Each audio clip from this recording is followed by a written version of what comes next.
Hello, everybody. Welcome back to another episode of American Soccer Quick Kicks. I'm your host, David Wright, and we have just seen the 2026 World Cup come to an end for the United States, losing 4-1 to Belgium. Obviously, extremely disappointing. And so just, I say I already got some folks in the room with me. Go ahead and leave me your thoughts.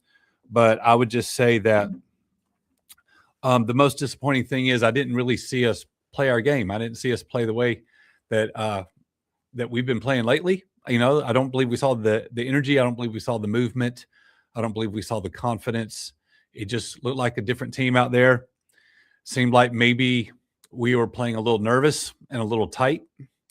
Also, it seemed like Belgium just saw the game a little faster than us all night. I mean, I think we definitely see the step up in the quality of the opponent. And I think it was they were just tougher for us. And we're cutting out the angles or anticipating where the ball was going to go. And they were just doing a good job of defending against us at the same time. So maybe, you know, we were going to have to play a different kind of a game in order to hang with them and be competitive. And I think for the most part, until maybe you get down toward the doom time at the end of the game where you realize that it's just not going to happen, I would say for the most part, we were able to hang on. It's just that there were those moments of critical mistakes. And at this level, against this level of opponent, especially for a program like us, you just can't make those mistakes. The first goal that we conceded, we see Freeman on the outside. He blocks the shot from going in. It pops straight up, and we have Dest, Adams, and McKinney all standing around in a circle, looking at each other while the ball falls all the way to the ground inside the 18-yard box, and we're standing there looking like clowns. And some Belgian player comes racing through, picking the ball up, and before you know it, it's in the back of the net. Really no excuse for the ball to hit the ground in that situation. And those are three of our best players. And it's like we all stopped and expected somebody else to make the play. That was embarrassing and just a mental lapse. The second goal we gave up, we were trying to double team that cross. I think it was Dest and Freeman together, but they were coming at it from the same angle, which basically cancels out any kind of double team advantage. There needed to be a different angle taken there just to shut down more of that cross from happening. Obviously, he still got it off. And the guy who knocked it in beat Tim Ream. And we saw Tim Ream just got completely manhandled there in the 6-yard box.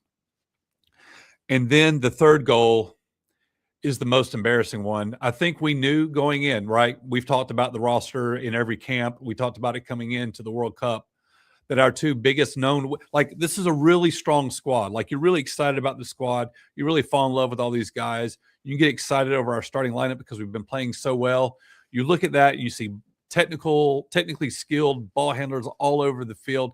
There were two known weaknesses, and they were Tim Ream and our goalkeeper, Matt Freese.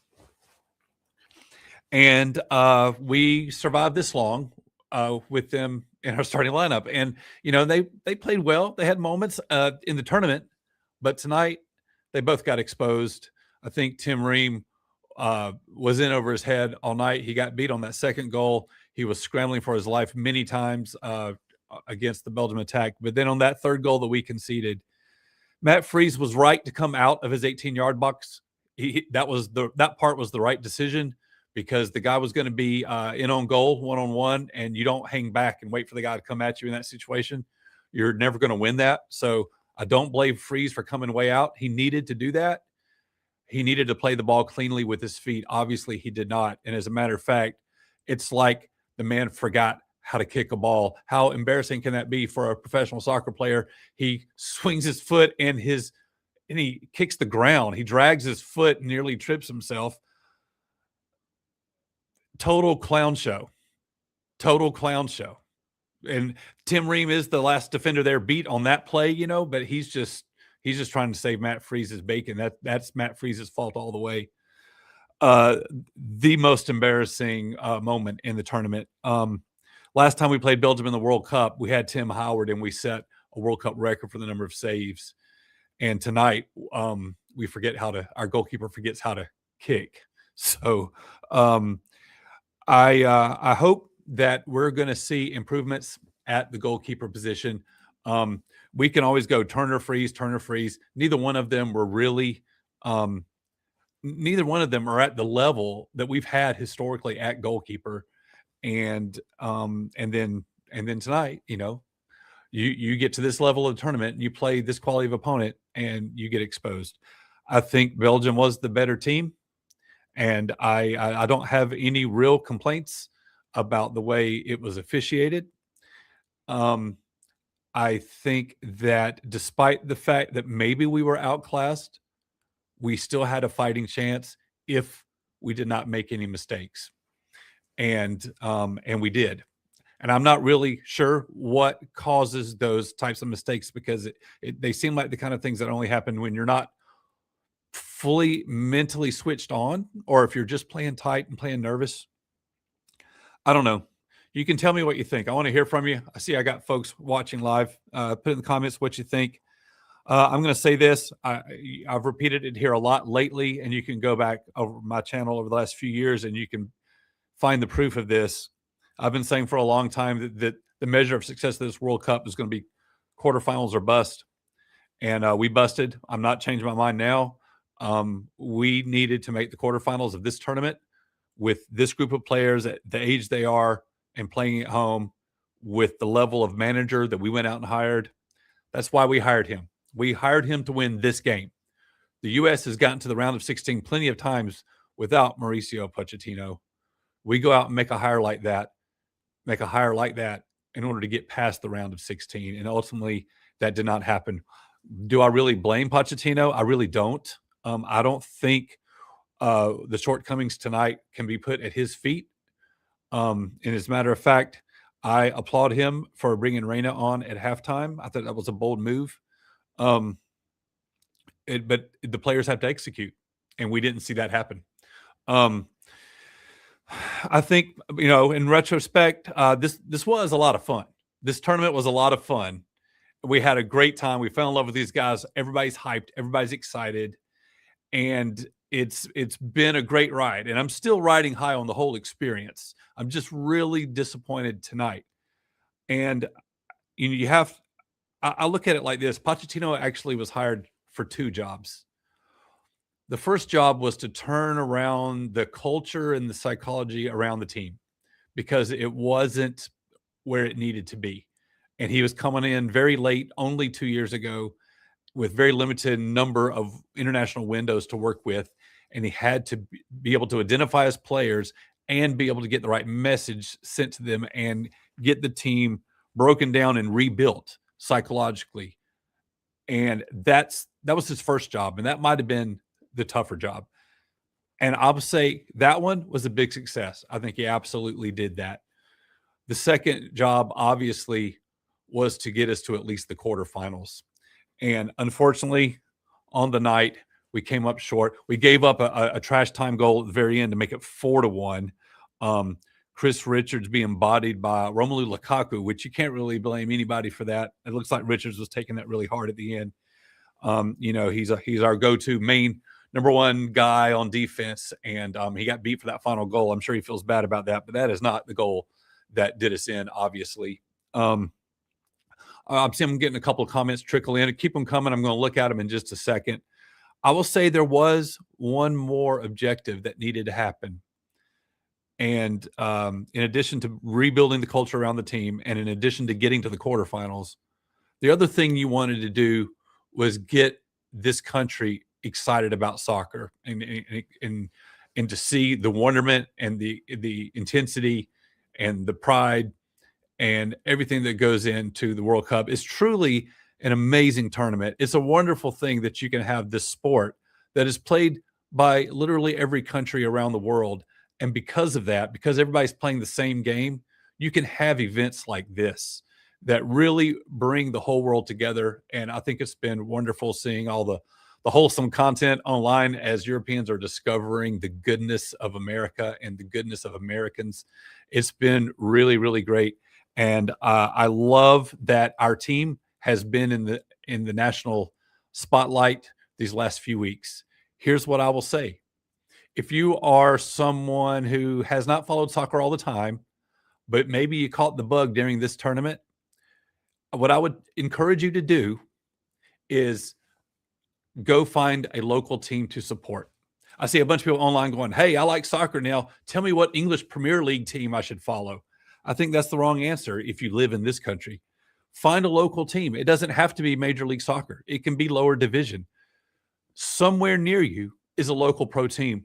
Going to the match makes a huge difference. Find a team that you can get emotionally invested in, and suddenly so many other games are going to have that intensity that you're looking for. They're going to give you that excitement that you're looking for as a sports fan. I can tell you this, the number one thing Major League Soccer has going for it is its game day experience. Most of the teams have very well attended games. It's not a league that struggles for attendance at all.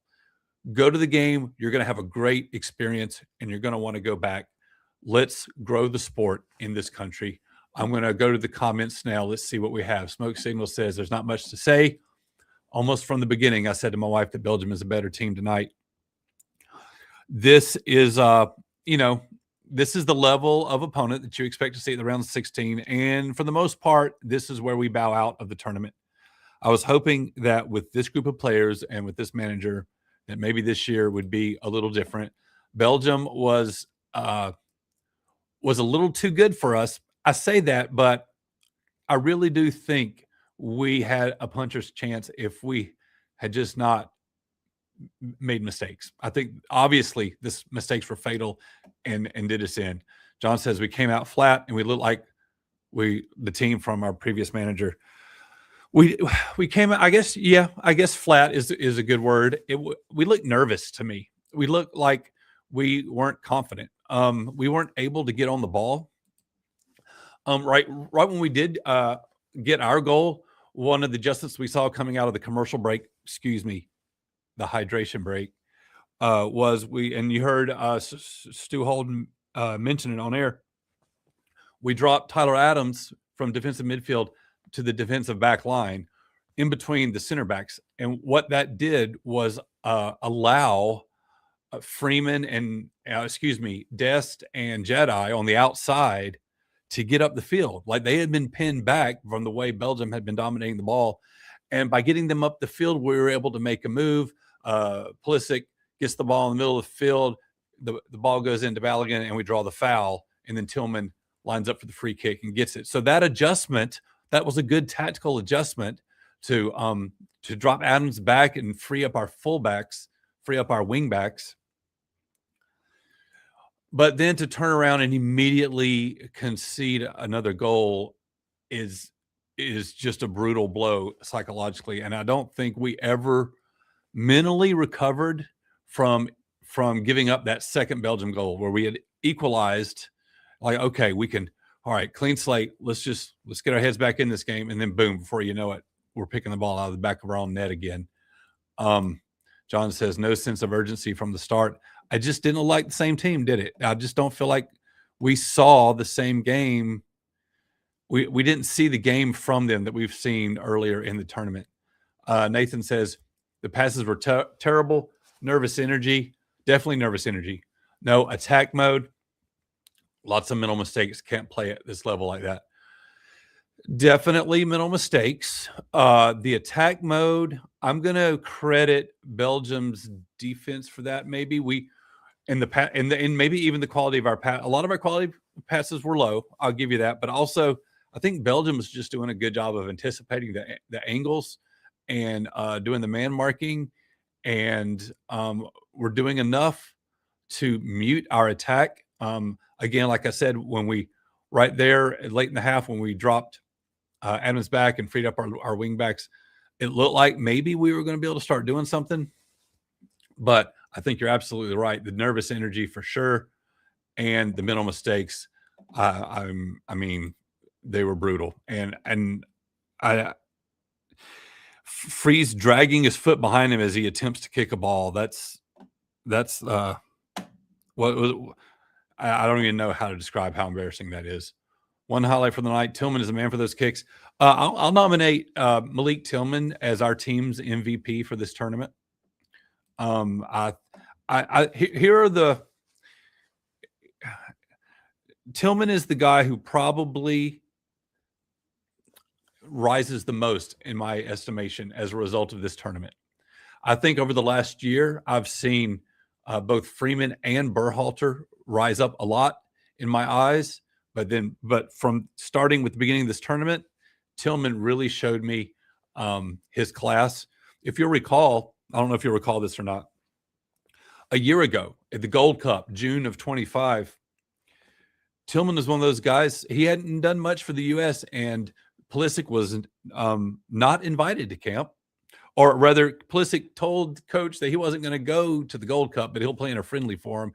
And Pochettino said, you know what? I don't need you for that either. That was a part of that culture-changing job that Pochettino was doing at the time about a year ago.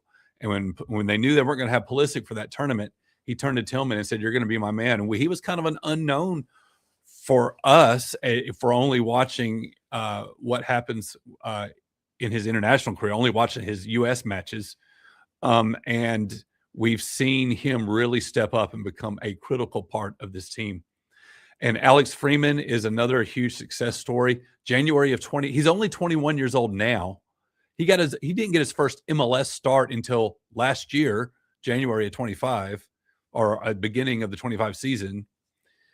And he was like, when we played in the Gold Cup, it's like, what are we doing with these MLS defenders with the Gold Cup? His path has gone vertical, and he got the move to Spain earlier this year. And he was the guy that stepped up for us and filled a need for the U.S. at center back. And to be able to have a guy with his technical ability on the ball playing center back, huge, huge, huge. And every time Berhalter gets into the match, I'm excited by the grit and the fire that he shows. I love his fighting spirit. Let's see. Well, one thing that I suggested in our talking here was that I wondered if they were not just a little too gun shy, afraid of drawing penalties. I wonder if that was hanging over their heads. I don't know. I don't know. I didn't really get that sense, but I don't know for sure. I just feel like we came out tight, nervous. We got pinned back early, maybe got shook a little bit, like we were realizing we were being forced off of our game. We just couldn't make those connecting passes like what we were seeing earlier in the tournament. So many runs and crossing into other people's spaces and all that creativity in the attack. Belgium just didn't let it happen. Maybe it was the quality of our passes. Maybe it was the quality of Belgium's defense. I give a lot of respect to how Belgium played. I think they were the better team tonight, but I think if we had not made mistakes, we could have taken this to the end and had a chance to steal one. I think that was going to be the kind of match it was going to have to be. And we just weren't able to do it. Also, that third goal we gave up where Freeze dragged his foot. Maybe that none of that happens if Pulisic goes ahead and drops to the ground and gets the ref to stop the game. He was obviously hurt. He was limping around. He needed to come out. He tried to keep it going, and so the flow of play continued, and then that ended up happening before Pulisic came out of the match. So, you want to see Pulisic, gut it out. You want to see that he's got grit and wants to play through pain. But if you can't go, you can't go. And if you're just going to walk around the field in pain, you're not doing the team any favors. If he had let wisdom prevail a little bit sooner, maybe that little sequence doesn't happen. Does it make a difference in the game? Maybe not, but you never know. John says, like you said before, we could not figure out that on the field how to break them down. We needed our coach to give us direction. Okay, so Pochettino ultimately failed to get the job done. We can get to the round of 16 without him. We needed him to get us to the quarterfinals. It didn't happen. Does that mean I'm disappointed in this World Cup, and ultimately I'm going to call it a failure? We fell short. We succeeded in, I think, winning the nation's hearts and gaining attention for our players and gaining attention for the sport, and that's good. Hopefully we can use that to build soccer culture in this country. But Pochettino did, I think, reshape the psychology of the team, and I give him a lot of credit for that. Here's the thing.